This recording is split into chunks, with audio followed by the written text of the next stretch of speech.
¿A poco picas porque fumas marihuana? Que no me importa. Efectos secundarios.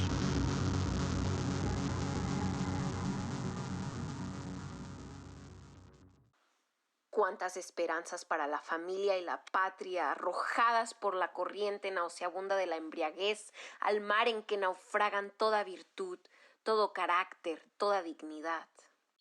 Para todo mal mezcal, y para todo bien también. Que beban agua los bueyes, porque para mí no hay leyes cuando me ando emborrachando. ¡Oh! ¡Qué frases tan encontradas! Variadas en su descripción del consumo de alcohol. Estos tres dichos son de la misma época, de finales de los 1800, y todos fueron pronunciados y repetidos en nuestro país. Pero entonces, ¿por qué la diferencia? ¿Por qué una frase muestra un miedo por las consecuencias del alcohol, mientras que las otras celebran la alegría de la bebida? Para averiguarlo, volvamos a analizar los efectos secundarios de la historia de las drogas.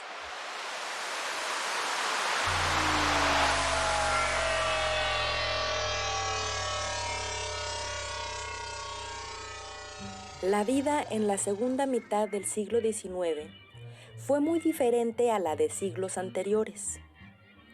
La revolución industrial crecía, nacida en Inglaterra y llegando lentamente a distintas partes del mundo. En México, esto significó fábricas, el surgimiento de una clase obrera y migración hacia las ciudades. Las nuevas condiciones de vida trajeron muchos beneficios, incluyendo supervisión gubernamental que prohibía la venta de comida echada a perder y sistemas de drenaje público que se llevaban las aguas negras. Sin embargo, la vida urbana y moderna de los 1800 también generó nuevos y complejos problemas, entre ellos el hacinamiento, la vida ajetreada y el aislamiento social debido a la desaparición de ciertos vínculos comunitarios. Para muchos, esta era la crisis de la modernidad, la cual prometía progreso, pero con un alto costo social.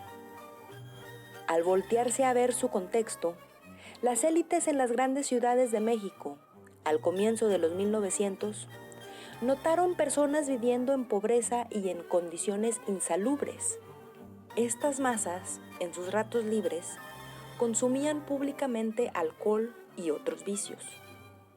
Para las élites económicas y sociales, la explicación a este comportamiento no se centró en las deficientes condiciones materiales en que vivían los recién llegados a las urbes, sino en acusaciones de debilidad moral individual y supuestos defectos congénitos de ciertos grupos sociales.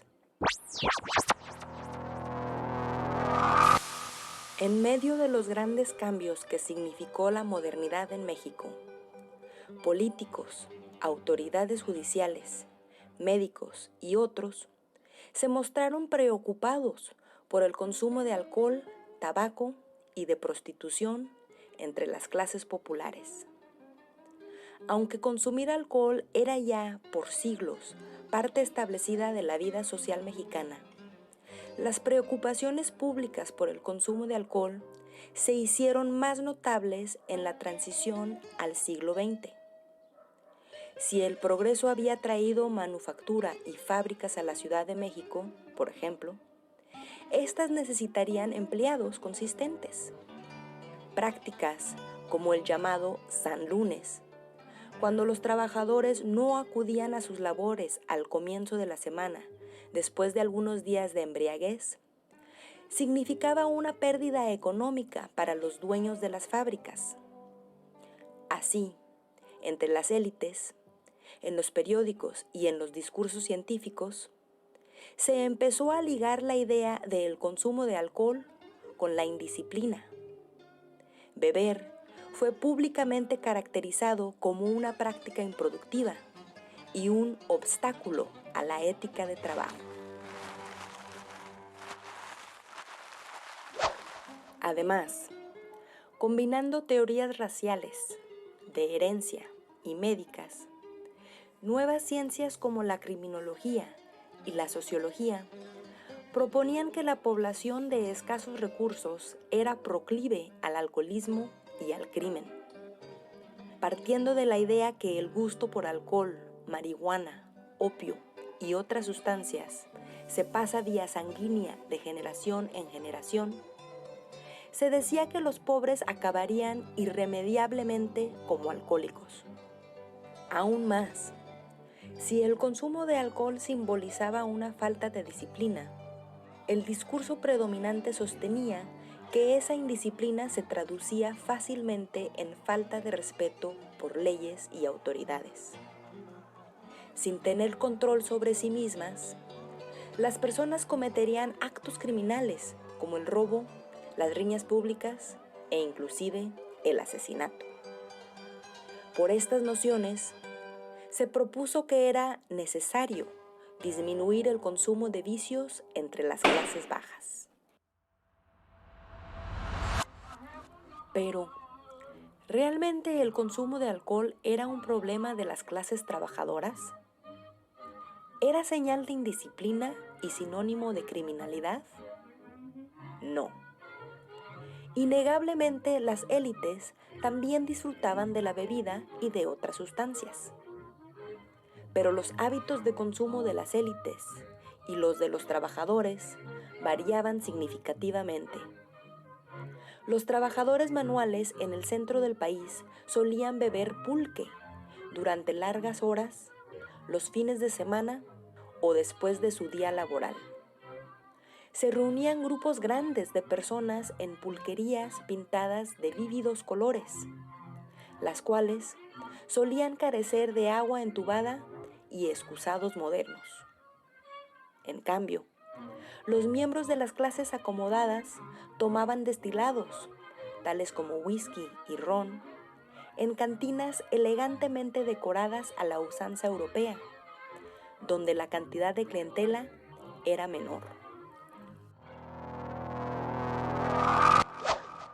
Aquí podemos ver que la separación discursiva entre la gente decente y los degenerados, separación frecuentemente repetida en los periódicos de la época, era artificial y llevaba implícito un desprecio por la cultura popular. Las constantes comparaciones entre las prácticas populares y las del llamado mundo civilizado servían para marcar una distancia entre las clases. Pero esta distancia y separación no reflejaban la realidad. No era cierto que solo los pobres bebían alcohol y luego cometían crímenes. Y tampoco era verdad que el comportamiento de los ricos era impecable y que mantenían siempre el control sobre su persona. Sin embargo, estas ideas, que tenían como fondo prejuicios de raza y de clase, no necesitaban ser ciertas para afectar a la sociedad mexicana.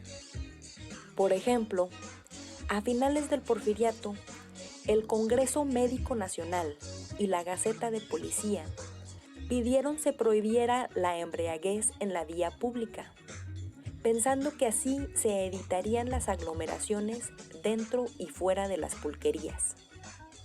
Este tipo de reglamento favoreció a quienes podían acceder a espacios privados para consumir alcohol u otras sustancias, pero perjudicó a los grupos populares, que se reunían en espacios públicos precisamente porque no tenían otro lugar al que ir.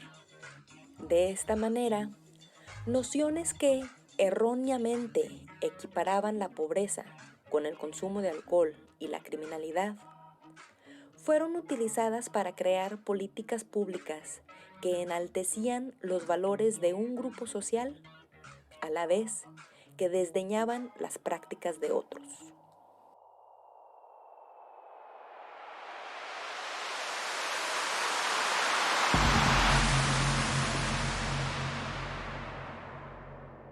Cambios en la dinámica de vida, particularmente en las ciudades, llevaron a que las élites observaran y se angustiaran por los hábitos de consumo de alcohol de las clases populares. Que el alcohol llevara a las masas a la holgazanería irresponsable y al crimen era especialmente inquietante. Las preocupaciones se alimentaron de viejas ideas clasistas y racistas y se legitimaron con el nuevo discurso científico. Estas nociones se tradujeron en políticas públicas diseñadas para salvar al pueblo de la decadencia. Analizar este caso nos lleva a reconocer efectos secundarios más allá de lo aplicable al alcohol. Al describir hábitos de consumo de drogas como de gente decente versus personas degeneradas, se hacen generalizaciones que no corresponden a la realidad y que llevan a políticas públicas que responden a valores particulares, en vez de que beneficien a la población en general. Nuevamente, el estudio de la historia de las drogas nos ayuda a pensar nuestras presentes y futuras interacciones con estas sustancias. Esperemos que este tipo de reflexiones nos lleven a cuestionar qué ideas y valores fundamentan las políticas públicas que vivimos y que viviremos.